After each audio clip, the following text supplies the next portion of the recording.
You know that feeling when you scroll through a dozen subwoofer listings, see a glossy photo of a sleek black box, read a line about deep, thunder-like bass, and then, a week later, the thing you bought sounds more like a muted thump that never really fills the room?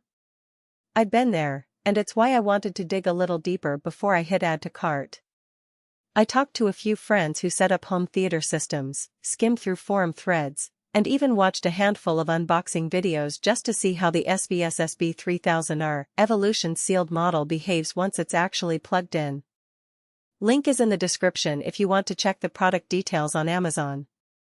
What makes the subwoofer world tricky is that the specs on the page can sound impressive: high excursion driver, advanced DSP, auto room EQ, but the real test is whether those features translate into something you can feel when you're watching an action movie on the couch, or whether they end up being a nice-to-have that never really moves the needle.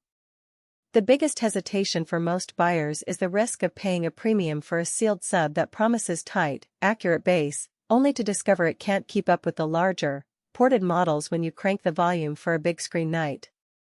So let's break down exactly what you get with the SB3000R Evolution, who will actually benefit, and who might be better off looking elsewhere. First off, the design is all about the driver.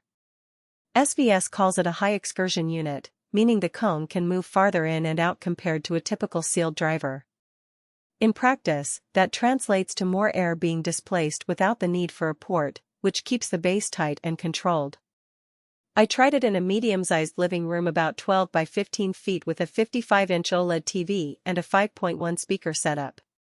When I played a bass-heavy soundtrack from a recent sci-fi film, the low frequencies were surprisingly articulate. You could still hear the individual notes of an orchestral bass line, rather than just a rumble, which is exactly what you want for movies that rely on subtle cues to build tension. That kind of precision is something you rarely get from larger ported boxes that tend to blur the detail in exchange for sheer volume. The real convenience factor is the integrated DSP and the SVS app. The DSP isn't just a generic low-pass filter, it's the most advanced that SVS has put in a subwoofer so far, and it's paired with an auto room EQ that measures the acoustics of your space and applies a set of correction curves. When I ran the auto EQ routine, it took about a minute. The sub adjusted its internal crossover points and phase alignment automatically.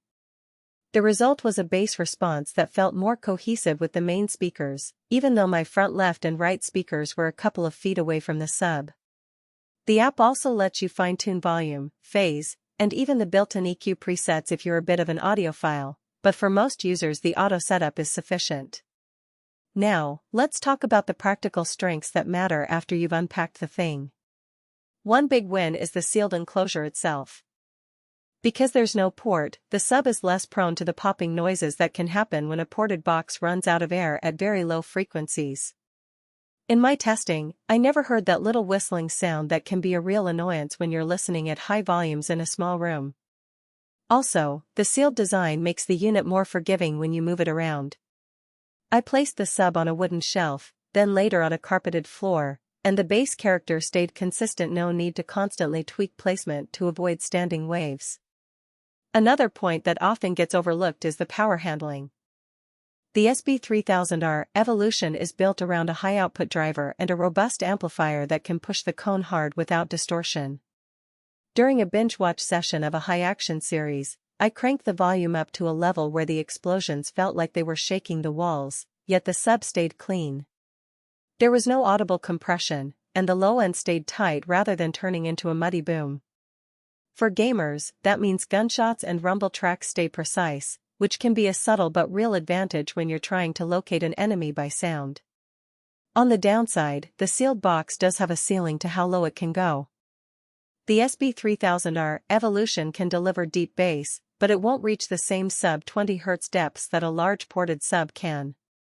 If you're the type of person who wants to feel the seat vibrate during a bass-heavy concert recording, you might notice the difference. In a larger home theater, say a dedicated media room with a 15-foot diagonal screen and a few rows of seating, the SB3000 can start to feel a little thin when you try to fill the space. In that scenario, you'd need either a second sub or a larger, ported model to keep the impact consistent across the